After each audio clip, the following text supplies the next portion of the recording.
Okay, well, good morning, everyone. As you know, we have a busy week here at the Pentagon. DoD leadership will be testifying in 20 hearings before Congress in the coming days as we continue to brief the Hill on the department's FY21 budget request. As you know, I was in Afghanistan on Saturday with President Ghani and NATO Secretary General Stoltenberg, where we announced a joint declaration on bringing peace to Afghanistan, which reaffirms the United States' partnership with the government of Afghanistan.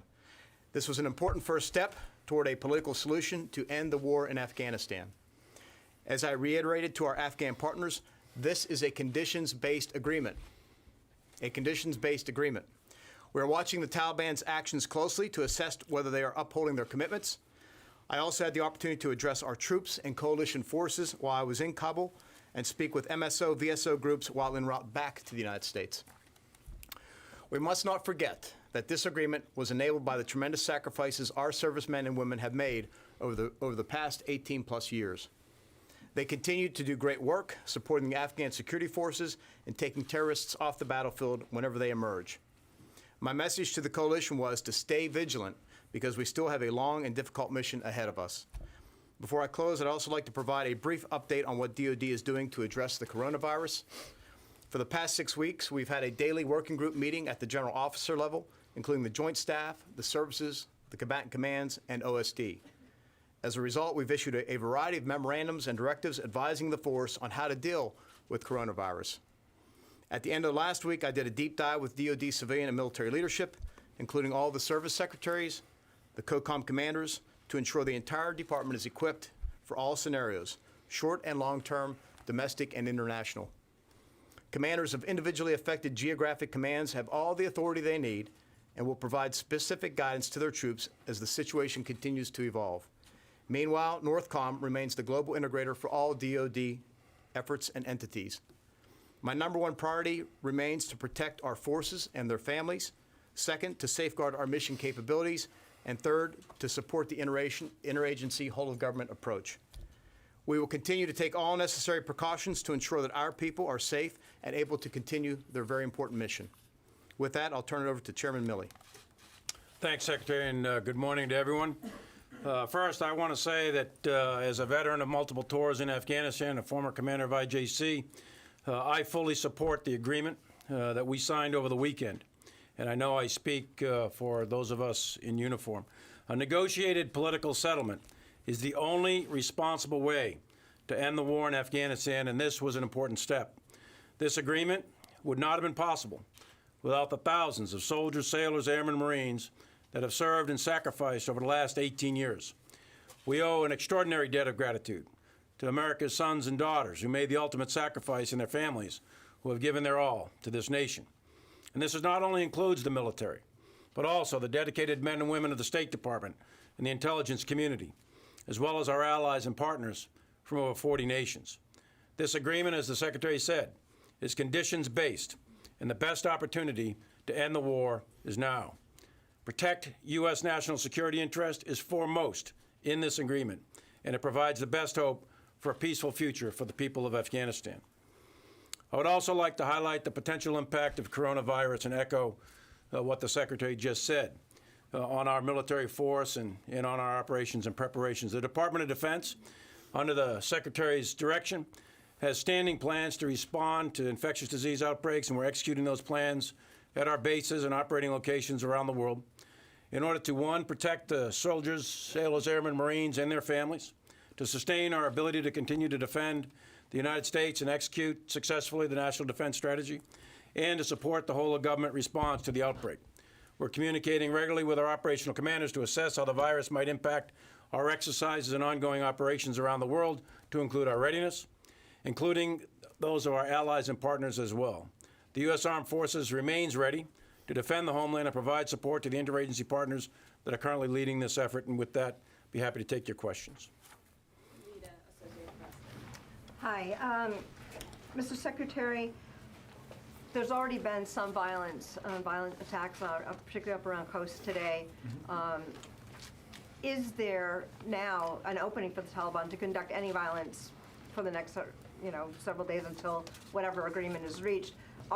Is the group able to conduct attacks now against either Afghan or the U.S.? And General, can you just address the U.S. CT efforts from now on? Will the U.S. continue to conduct CT, particularly against other groups? And does this idea of now new attacks against potentially Afghan forces restrict the U.S. ability to train with the Afghans? So I'll take the first question. Our expectation is that a reduced level of violence would occur and it would decrease over time as we move forward. As we see these things happen, first of all, we have to verify that an attack happened, and then we have to figure out attribution, and we work our way through this, day after day. So this is going to be a step-by-step process, and we'll evaluate each day. And I'm confident in General Miller's capabilities on the ground to do that and to give us good feedback as with regard to the implementation of the base agreement. So two things, Lita. One is the Taliban is not a monolithic group. There's multiple terrorist organizations operating with it. So we don't know. I know the attack you're talking about. Got some initial reports on it. We don't know exactly who did that yet. That's the first point. Secondly, I would caution everybody to think that there's going to be an absolute cessation of violence in Afghanistan. That is probably not going to happen. It's probably not going to go to zero. So this is a significant step forward, this agreement, and it's going to lead to inter-Afghan dialogue, and it ultimately leads to a peace agreement. But to think that it's going to go to zero immediately, that probably is not going to be the case. So on the CT piece, the United States will stay committed to secure our national security interests, and that has been the commitment of this administration and previous administrations. So we'll maintain whatever capabilities necessary to defend the United States against terrorists. And just a quick follow-up, Lita. I spoke to this in Kabul on Saturday. We still are going to conduct counterterrorism operations against ISIS-K and other groups that are out there. Can you update us, either of you, on the drawdown of U.S. troops in Afghanistan? When will it begin, and can you give us a timeline? There's been some reports of 3 to 5 months. Is that correct? And then the president also said over the weekend that he'll be meeting with the Taliban soon. Do you have any details of that, how that's going to happen?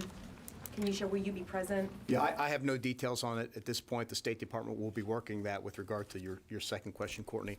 On the first question, the agreement says that we would reduce down to 8,600 within 135 days, if I recall correctly, and that drawdown would begin in the first 10 days. But, my instructions to the commander was, let's get moving. Let's show our full faith and effort to do that. As you know, I've said on many occasions that I'm comfortable we can still conduct all the missions we need to conduct at 8,600. So it has begun then, the drawdown? I don't know if it actually physically begun, but General Miller had my okay, my approval to begin at his pace. Certainly within 10 days, because the requirement said, the agreement says that within 10 days it should begin. Could you be specific about the impact of coronavirus on ongoing military operations, and also what you're doing here in the United States to prevent the spread of the virus among troops? You want to take that? Yeah, David, thanks. Overseas, we have a variety of exercise operations ongoing. Right now, the overall broad impact to the uniformed U.S. military is very, very minimal. It's not to say it's zero, but it's very, very minimal. Very few cases have been diagnosed, et cetera. That's not surprising because we have a very young demographic in the U.S. military, healthy demographic, lots of immunizations and so on and so forth. And we hope to keep it that way. We have, however, modified some of the exercises on the Korean Peninsula. There was a CPX that was scheduled, and I think the Korean, my counterpart in Korea, the Korean chairman of the Joint Chiefs of Staff, he requested that be postponed. We're going to go ahead and do that. We're taking a look at some other exercises to see if they need to be modified or changed. Right now, Cobra Gold in Thailand is on track, and that's ongoing. We have got Defender in Europe that's kicked in. So we're looking at the exercises, but right now we don't see any significant negative impact on that. Here in the United States, we are making all due preparations to protect our bases, camps, and stations, and also to act in support of Health and Human Services. So we've got lots of capabilities, medical capabilities, housing, and so on and so forth, that if required and directed by the Secretary of Defense, we'll do our part. So let me just follow up for a second. Some countries, a lot of countries, are closing their borders. Is that having an impact on supply lines any place? For us, no, not in any significant way yet. We're still able, for example, in Korea, the Secretary directed some additional medical personnel sent over there, additional medical equipment and personal protective equipment, masks, gloves, gowns, those sorts of things. So we're doing all of that. In addition to that, our research labs, our military research labs are working feverishly around the horn here to try to come up with a vaccine.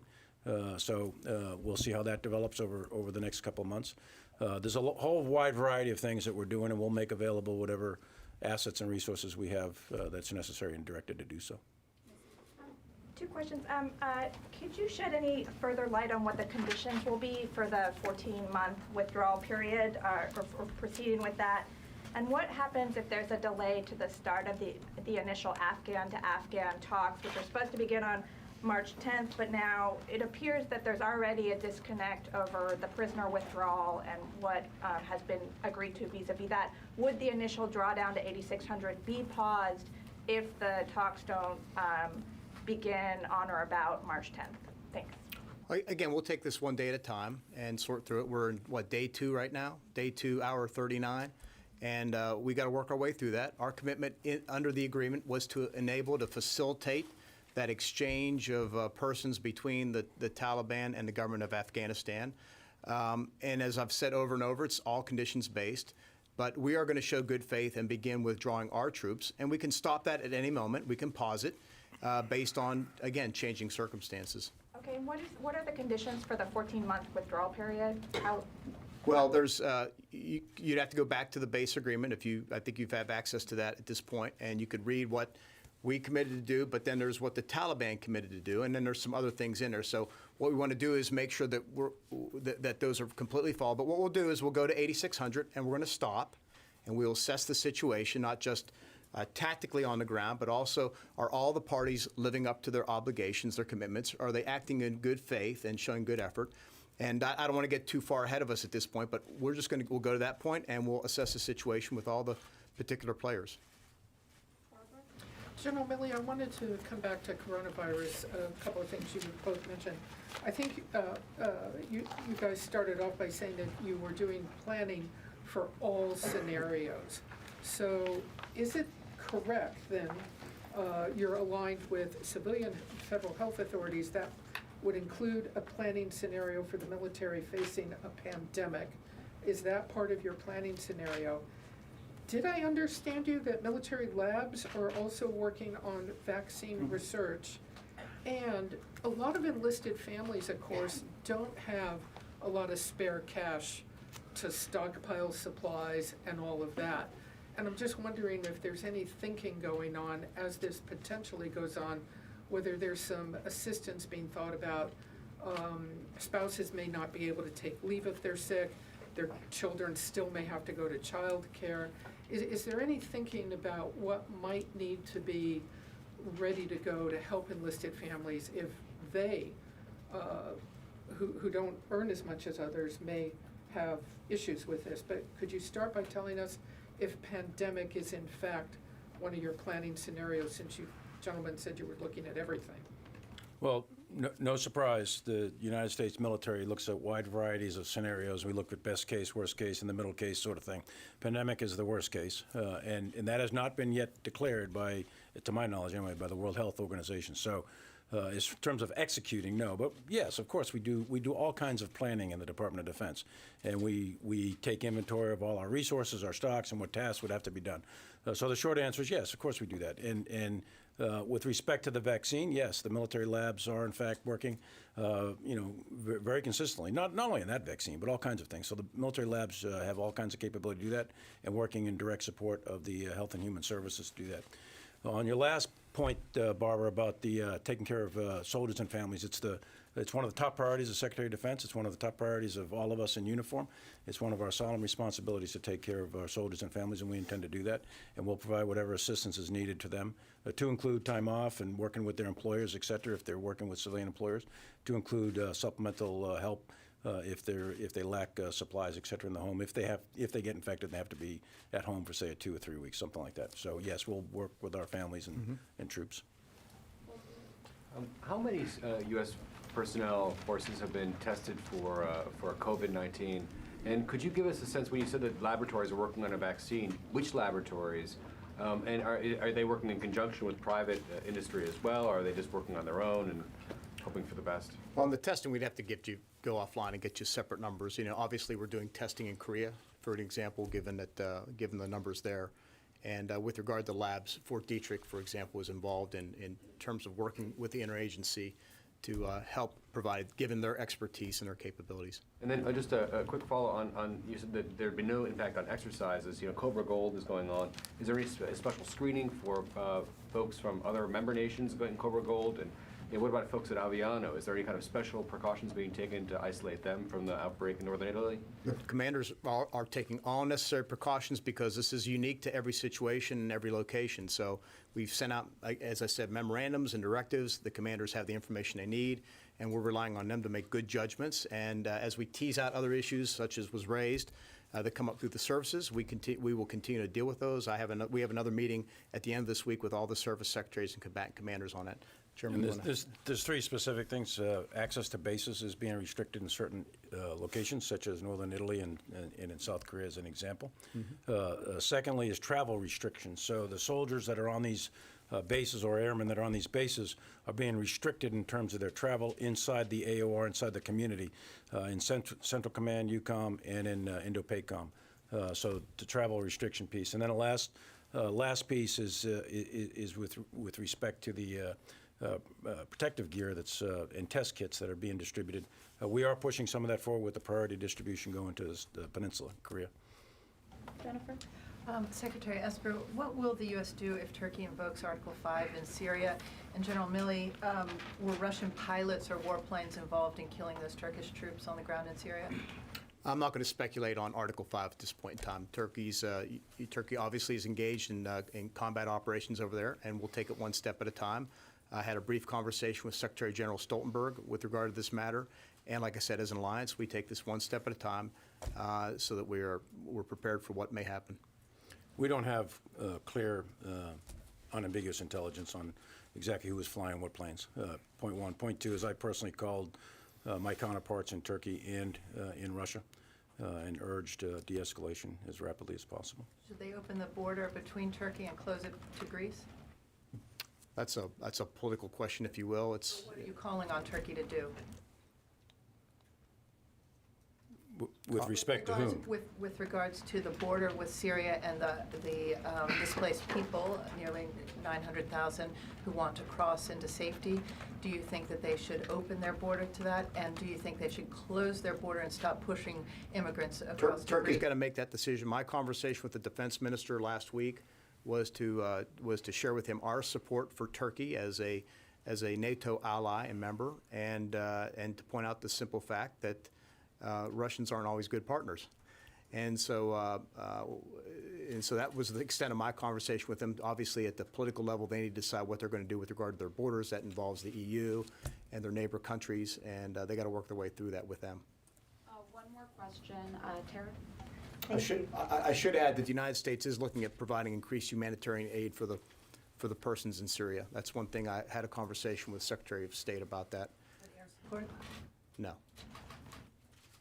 Thank you. Also on coronavirus, there may be a cluster, it seems, in the Pacific Northwest. Are soldiers at, say, Joint Base Lewis McChord or at Kitsap, are you doing any additional precautions there to test and maybe test to see if there's any exposure there? And then secondly, for base supplies like the commissaries, what sort of preparations are being made to make sure that those remain stocked? Well, I'll take the first stab at it and just say, look, we're relying again on the local commanders to make decisions that are unique to their situation, because each one is different with regard to the impact on the community, their resources, their stocks, and all that. And what I'm prepared to do is resource them as need be. So we've put out the call. You know, what authorities do you need? What resources? How can I surge the, whether it's DLA or other parts of the medical community within OSD, is to provide the commanders the support they need in order to do those three things. Number one, protect our service members and their families. Number two, ensure that our mission is safeguarded, that we can conduct our missions. And number three, support the interagency for the whole of government approach. Yeah, and the commander at Joint Base Lewis McChord, they have shut down some large, widely attended gatherings, for example, places where you get large numbers of people all co-located, but other than that, they haven't had any outbreaks so far, and he's taken appropriate mitigation measures. But I think we're in reasonably decent shape, even though there's a concentration of it up there at JBLM. Thanks, guys. Can I get when you said, just real quickly, a clarification, when you said that there were changes with coronavirus, is that why there was a port stop missed and skipped by the USS Eisenhower in Italy? And then if I can get a clarification from you on Lita's question, if I may. You had said that there were going to be reductions in violence that would continue to reduce, but a Taliban spokesman today just said the reduction in violence has ended now. Our operations will continue as normal, and the Mujahideen will not attack foreign forces, but will continue attacks on Kabul administration forces. Is this at all what the U.S., agreed to militarily? If you can just expand upon Again, our that. expectation is that the reduction in violence would continue. It would taper off till we got intra-Afghan negotiations where we would ultimately consummate in a ceasefire, if you will. So again, day 2, we'll deal with issue. We'll make sure we understand attribution, the extent of the attack, and it's going to be a constant engagement. This is going to be a long, windy, bumpy road. There will be ups and downs, and we'll stop and start. That's going to be the nature of this over the next days, weeks, and months. And so I'm not going to get too excited about what happens at the moment. We're just going to deal with each situation as it arises and make sure we stay focused on the mission. The mission here, again, number 1, is to make sure Afghanistan never again becomes a safe haven for terrorists to attack this country. We've been very successful for the past 18 years for doing that. And then number 2, support our Afghan partners in the process. And then number 3, again, as we can, bring our troops home, withdraw our presence in the country. But that's our commitment. That's what we intend to do. And we're going to stay focused on that because at the end of the day, the best path, if not the only path forward, is through a political agreement between the warring parties. So what this spokesman said is not what the U.S. I don't know. agreed. You're quoting me something I haven't seen or heard or read. I don't know who the person is. I don't know exactly what they're saying. So The main Taliban spokesman. Sorry, and the port stop, is that why we? That's one of the examples, yeah. Thank you.